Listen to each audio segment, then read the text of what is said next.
So, welcome to the second part of this Unit 4. In this, we will look up a topic called as types of data. As a whole, if we are going to be able to present the data in rows and columns, that too, we can have this in form of tables, then obviously we can call that element as a structured data. So when we say it is a structured data, then we assume that the data was processed, data was stored, and data was retrieved. Everything is predefined, everything was in totally formatted way. So such is what we call here as a types of data. The next one was we take up the example, that is email. So when we say it is an email, everything is going to be drafted in context of words, in context of some voice, in context of some images, in context of some videos. So everything multimodality is going to happen at that scenario. So we can call it as an unstructured data. So it is the type of data which is lacking any specific form or a structure. The WhatsApp data, the Facebook data, the Twitter data, what we are going to use in a day-to-day in a social media. So everything there, we are looking that aspect as a unstructured data.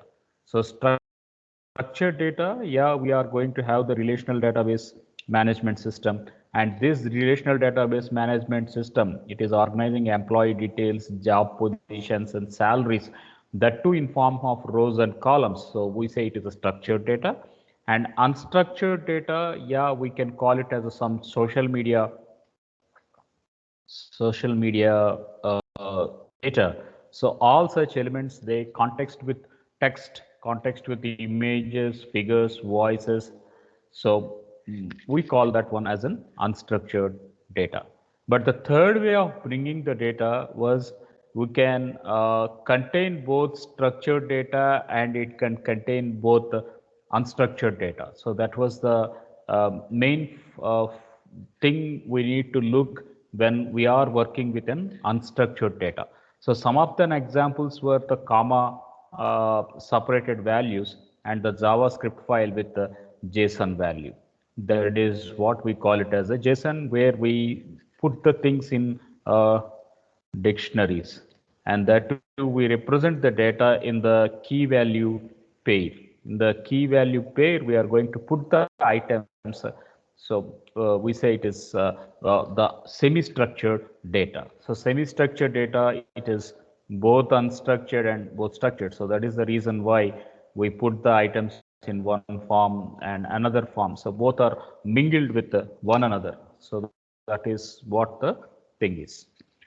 Now, when we talk about the nature of data, the two with the type of data, the first thing we come into mind will be the qualitative items, and another thing will be the quantitative item. So when we are going to call it as a qualitative item, yeah, it is going to be the classification of objects which is based on some attributes and properties. So when it is going to be taken with the qualitative, so we do have some certain attributes. So that is the example you can call softness of the skin. So it is, I can say 1, 2, 3, 4. It is good and it is average. It is in this way we are going to bring it, right? So 1, good, average, poor. So in this way we put some labels and then we assign some values here, and there we have some character oriented approach there. So softness of the skin, it can't be scalable at that point of time. Then we can put some label, we can classify it. So we can classify that data. So such is where this qualitative data is illustrated with. Second one, what we call here as a quantitative data, it can be measured. It can be measured numerically. In general, we have some continuous values. We have some continuous values 1.0, 2.0. In this way, we have some height, we have some weight. So you can see here the example, the height of a girl, the shoe size, etc. We are going to excuse me, mention this with a qualitative data. So let us look at the two differences what this slide is going to describe. One, we say when we talk about a qualitative data, it is going to be totally an unstructured data because it is taking up with characters and I can't put the order in good, average, poor. It can be poor, average, good. So the order was missing there. So data, it is going to be treated as an unstructured. But when we are going to call this item as a quantitative data, definitely it is dealing with some numbers. So it is going to be structured.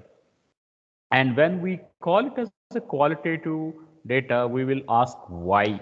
But when we are dealing with numbers, when we are going to deal with numbers, so we say how much and how many. So that was another way of bringing up the things. So, and second thing, we can't do any statistical inferences. So we can't compute mean, we can't compute median, mode, standard deviation. So such type of inferential statistics or descriptive statistics, which we are not in a position to apply over that.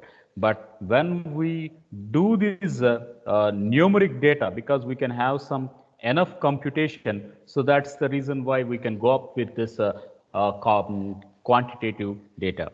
Next one was we do have some understanding of a problem. It deals with a cognition. It is dealing with some cognitive approach. And finally, this is going to move with some actionable item. So that was the key difference what this quantitative and qualitative are grouping. Now let us see the subgroupings in the qualitative data. So the very first subgrouping, you can say that it is one, we call it as a nominal, another we are going to call it as an ordinal data.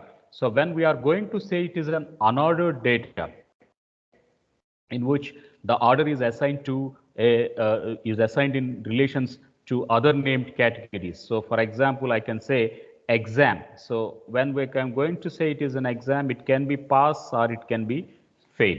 So you can say this, either it can be pass or it is going to be fail. So that was one of an example which it is going to fit in this nominal thing. And second thing, why can't we write exam? Why can't we write pass or fail? Why can't we write it as a fail or pass? So which order is correct? So which order is correct? So that is again a big choice at this point of time. So which it is based on the categories what we are going to provoke. But when we are going to deal with order data, now data is assigned to categories in ranking fashion. So that's why we can say it is 1 star, 2 star, 3 star, 4 star, and 5 star. And similarly, I have poor, average, good, very good, and excellent. So I cannot move or put excellent after average, right? So I can't put this after the average, so it is a great flaw at that point of time because the data is going to be in a ordered approach. Next comes the two major subgroupings in the quantitative data. Yeah, we are dealing with the numbers here. So when it is going to be discrete or it is going to be continuous, so we have real numbers, we have integer numbers which are going to be taken up with this discrete or a continuous data. So it can have only some certain values. So the number of students in a class, yeah, I can say 40, I can say 60. So numbers is fixed here. So we can say numbers is going to be fixed at this point of time, that is number of students in a class. So how much we need to mention it out. So that is what we call here as the number of students in a class. And similarly, we have a range. So we have a minimum range, we have a maximum range. So now the share of a stock, it cannot be infinity. It cannot be infinity. We have some value. We have some value between the minimum and we have the range.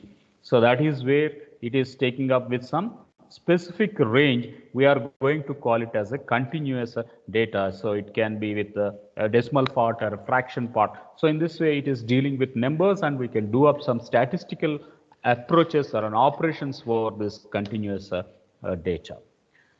So after that, we do have some levels of measurements. So in these levels of measurements, one class we call it as nominal, two class we call it as an ordinal, third class we are going to call it as interval, and fourth one we are going to call it as a ratio scale. So this classification, it is going to describe the nature of information or the values assigned to the labels. So that is where these are the four basic measurements towards data construction, etc. So let us see the levels inside the data. The very first one we are going to call it as some nominal level. So at this nominal level, we are going to levels of measurements where number is the variable which is going to classify. So we do have some certain symbols, we do have some certain levels, we do have some alphabet characters, strings, etc. So when putting a washroom here, so giving a symbol, it gives some male, giving a symbol here to a female. So in this way, we distinguish some nature of specificity with a word called here as a nominal. So the picture, it is going to speak more at this context. So people in female gender, people with male gender. So you need to discriminate these two things. At that point of time, we are going to put some value, that is M or F, or giving some images, so that it is going to discretize this key juncture that is towards a nominal item. After nominal, the next thing was we need to have some order which we need to take up, and second thing, we need to depict the relationship here. So the first relationship, yeah, it is going to say 90%.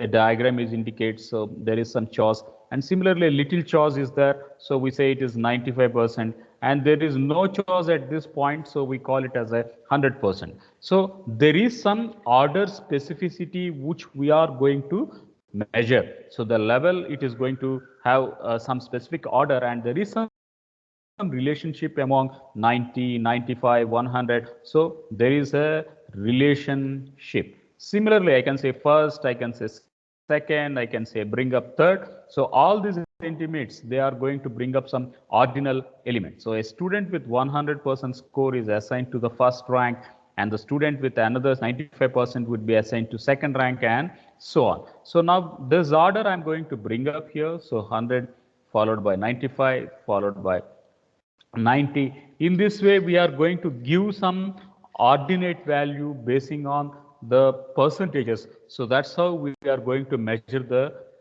data levels. Third thing was we need to talk about the interval levels of measurements, which are going to classify the orders of measures. So what will be the order of measure? Now you can say this is minimum interval and maximum interval, and the difference you can measure, the temperature is 20. Next one, I am going to have minimum, it is 1000, and maximum it is 1020. Again, if I'm going to compute the difference, again it is 20. Now what I can say, so interval difference is same. Interval difference should be same. So that is what the key takeaway we should understand. So you can say that the distance between each interval on a scale is going to be equivalent. So whatever interval we are going to plan up, whatever order we are going to plan up, that should be given in the same value. So that is what we are going to take up in this context. So the temperature in centigrade, where the distance between 80 to 100 is same as the distance between 100 to 120. So that is what we are going to call here as an interval value at this point of time. The next foremost element what we need to bring up will be the ratio scaled values. So in ratio scale, okay, in this interval scale, we don't have a zeroth value because 0 to 0, minimum, maximum. So it cannot be there, right?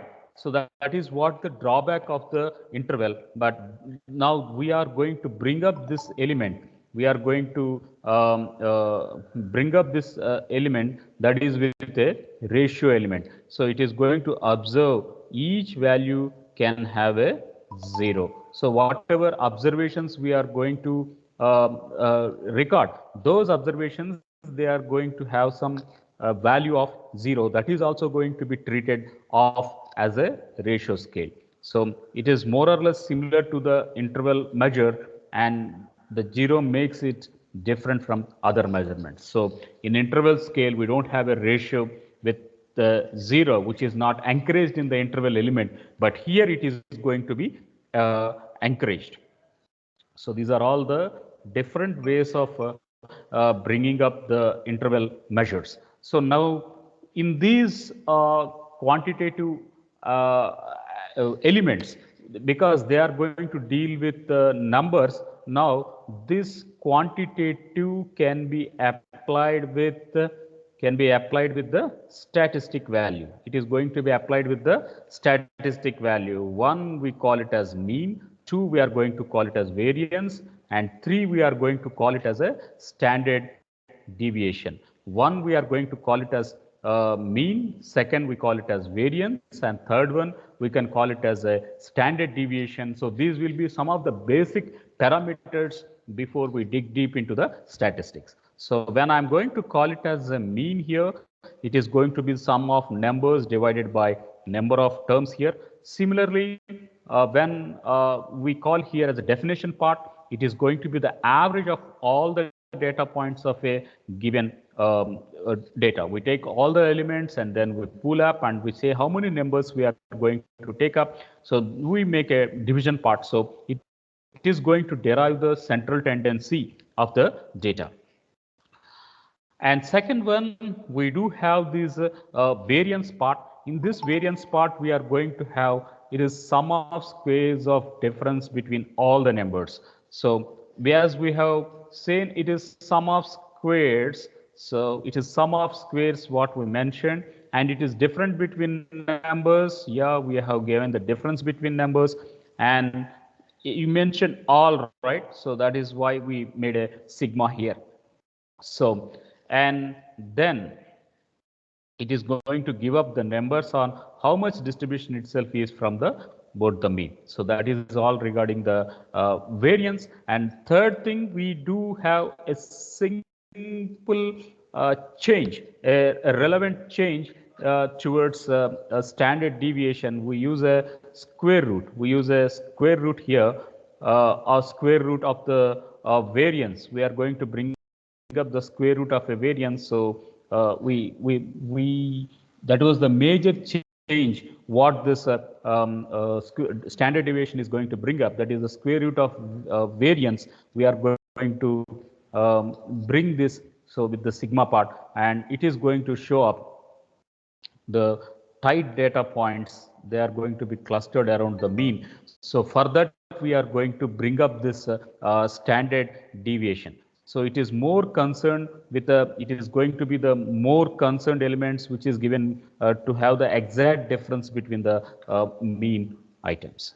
So that is all the description what we are taking up with this items. That is, we have taken up the types of data. We mentioned it as structured, unstructured, and semi-structured. Then we illustrated the difference between qualitative and quantitative, and thereby we talked about the two subdivisions in qualitative, that is nominal and ordinal. Thereby we talked about some subdivisions in the quantitative, descriptive, and contiguous, and we talked about the four major measurements: nominal, ordinal, interval, and ratio scale.